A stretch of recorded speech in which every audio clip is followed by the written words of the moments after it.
need to take away air conditioning from workers. And also, young workers are more sedentary, unlike the people who run the National Cotton Council. So we should also have them be on a treadmill. Don't give them any ideas. I mean, I'm not giving them ideas. That's just... We talked about child labor a little bit, and another one of the topics that has been, in the news as far as it relates to, protections for working people has been heat protections. With climate change, heat, it's getting hotter. Every month is a record-breaking month. It's the hottest June on record. It's the hottest May on record. It's the hottest year on record. It's constantly we're getting records like this.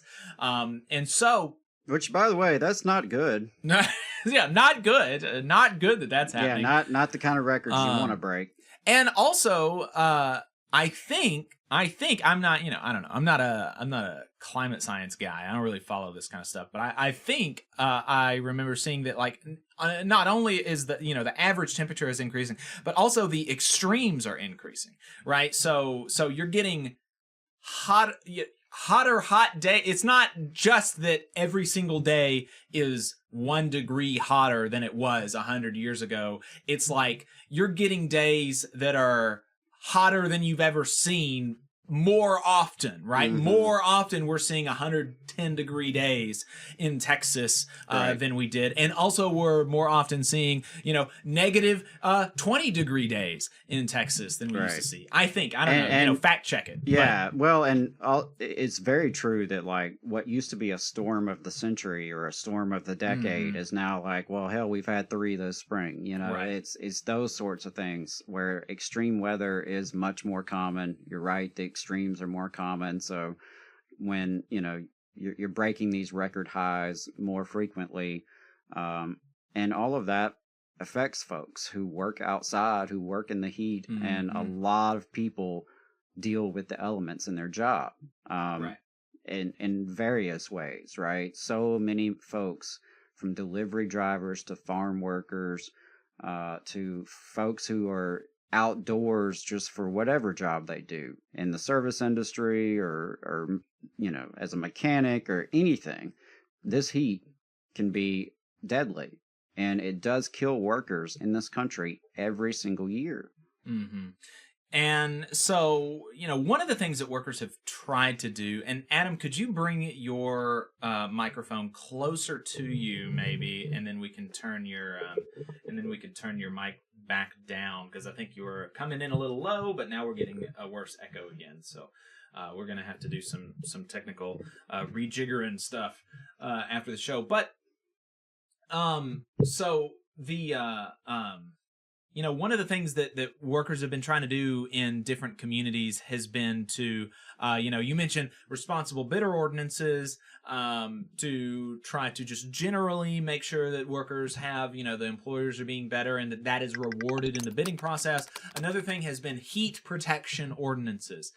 That's been something that particularly, municipalities in places like Texas and Florida have been trying to do, in saying that, look, if the temperature gets above this, this temperature, then you have to give your employees more water breaks than normal, right? The standard is that you have to get, maybe a water break or a break every 4 to 8 hours or something like that. And well, if the temperature gets above 100 degrees, then you got to do it every 2 or 3 hours. And that's what a lot of these heat protection ordinances do. And they also, anyway, so that's what some of them do, and that seems, like many things as it relates to, working conditions and things like this, eminently reasonable. If you're working in 110-degree weather, you should probably get more breaks than if you're working in 70-degree weather, right? You should get breaks regardless, but you need to take more of them if it's 110 degrees. You need to drink more water if it's 110 degrees, right? So, eminently reasonable things. The people in charge of these states, in the state legislatures, in the state capitals, and in the governor's mansions say, oh, wow, we can't have that. We can't have people drinking water on the job if it's 110 degrees. And so they have passed in both Texas and Florida preemption laws that say that municipalities they can't pass these heat protection ordinances. Right. Just like when we tried to raise the minimum wage city by city in Alabama, and after Birmingham successfully did it, the state legislature said, oh, no, preemption. You're not allowed, even though they're for small government. Right. They're all for small government, allegedly. But God forbid your local government do something that they don't like in the state legislature. Yeah. Then they'll use the big state government to stop the municipal government from doing anything. So, yeah, very bad. And so in another episode of this saga, the U.S. Chamber of Commerce has intervened in these conversations to try to get heat protection ordinances in municipalities. And there's a conversation about a federal heat protection being added to the list of OSHA rules. And so the U.S. Chamber of Commerce says, whoa, can't do that. We don't want that. And get this, they say it's because some workers have exceptional tolerance for high temperatures, and therefore the federal government should continue to let people unnecessarily die on the job from extreme heat. That's their argument. They say, quote, from Mark Friedman, vice president at the U.S. Chamber of Commerce, the country's largest business lobbying group, vampires and lizards and all that kind of stuff, said, quote, it is extraordinarily difficult for them to determine when heat presents a hazard because each employee experiences heat differently. And so therefore, a substantial barrier that creates a substantial barrier to efforts to determine when employees require protection. I mean, you could say that about anything. Really. I mean, we all experience pain differently, right? But like at a certain level, some stuff hurts, and shouldn't be avoided. Okay, like come on now, be real. Different people get black lung at different rates. Some people can be in the mines for 40 years and never get black lung. And so, I mean, can we really regulate this kind of stuff? It's difficult. Right. Hey, 5 seconds. Just wanted to say that this is only possible because of our donors. If you want to see more of this, then consider donating yourself at tvlr.fm/donate. Everyone experiences it differently. Yeah, so it's difficult. So that's their argument. The U.S. Chamber of Commerce says, I mean, what's the deal with differences? Yeah. Some people are willing to say absolute nonsense for an agenda, and that's a good example of that. Yeah. So, and as a response to this tweet, the communications person for the United Farm Workers actually replied, citing a story from August of last year where the National Cotton Council was also making a crazy argument, almost even, even worse than the one that the Chamber of Commerce was making. And so the National Cotton Council said that heat injuries are due to, quote, present-day luxuries such as air conditioning, present-day luxury, air conditioning, making it more difficult for workers to face the severe change in temperature. So that's one reason that people are dying, is just because we're a bunch of sissies today. Because we have air conditioning and now we can't take it.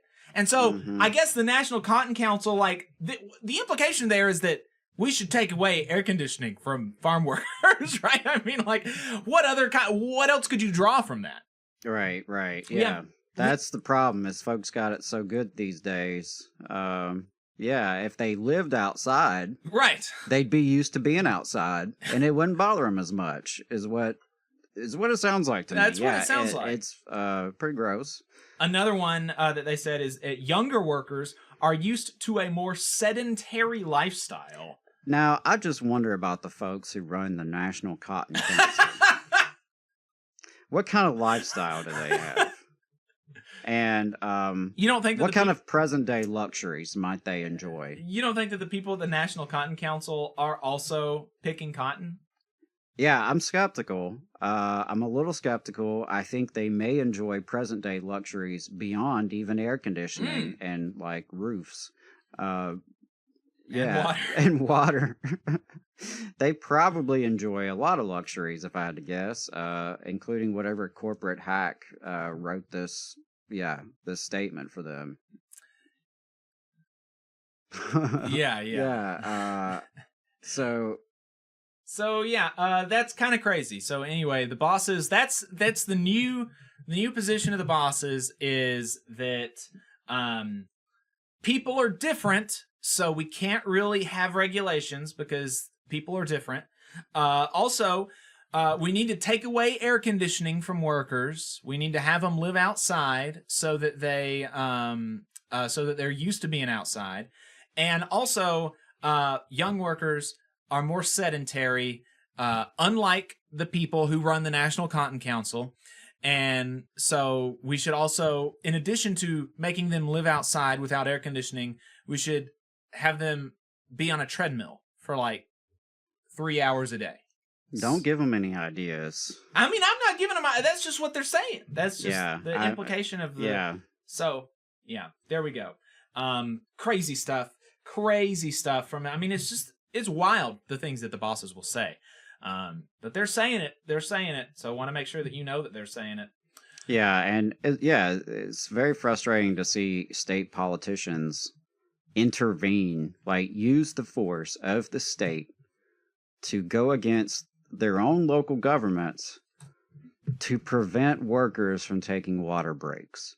Yeah. Right? I mean, when you lay it out like that, it's pretty remarkable. Like, that's what you're spending your time, your energy, your resources on, your political capital. You're intervening. You're pushing back against other local elected officials so that folks don't have to be made to take a water break. I mean, it's how I just wonder how many folks will suffer as a result of this in those jurisdictions. Oh, you know, it's only a matter of time before someone falls out. Well, I mean, I think if I remember correctly, it was like within a week or a month that Florida signed its preemption bill that somebody died from a heat stroke. Right. Yeah. I mean, that's a statistical inevitability. So, you know, and that's on their hands. Like, you got to think, like, could it have been avoided? And there again, you know, that's where policies can make a big difference. And why we need more working people engaged in policy. Mm-hmm. Because these policies that they create for us from the government, they're not for working people. They're for our bosses and employers. It's for the wealthiest of the wealthy, the tiny, tiny elite who profit off this system. Yeah. And all of us are the reason why this system continues to churn day after day, right? It's our labor. So yeah, it's really frustrating as this world is getting hotter. We need to be dealing with the climate crisis, and like, this is just like the lowest hanging of fruit is providing water breaks for folks during heat. We've got so much more work to do when it comes to addressing this climate crisis. You know, with every year being a record hot year, you know, the amount of investment that we need to be taking. I know that the Biden administration likes to brag about the investments it made through, you know, the Inflation Reduction Act and the CHIPS Act and all this and that, the Infrastructure Act. And yeah, there's a lot of, you know, positive investments, but it's like not even near the scale that we need. Mm-hmm. When you talk about all the work that needs to be done in this country and in this world, but in this country to address the climate crisis and the broader like environmental catastrophe that we have been building, you know, we need a lot of people. I know Green New Deal is like a controversial thing apparently to say, but something like that, right?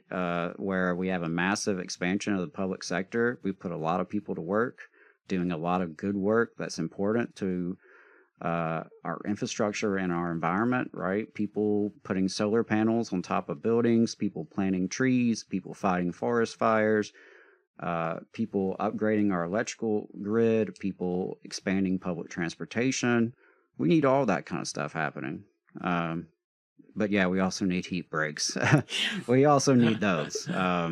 So, yeah, I guess it does feel daunting when you think about all of what we do need to be doing. Because like all those policies I just mentioned, those are just scratching the surface, really. Like, I think it's a very open question as to whether capitalism can actually resolve or address the climate crisis.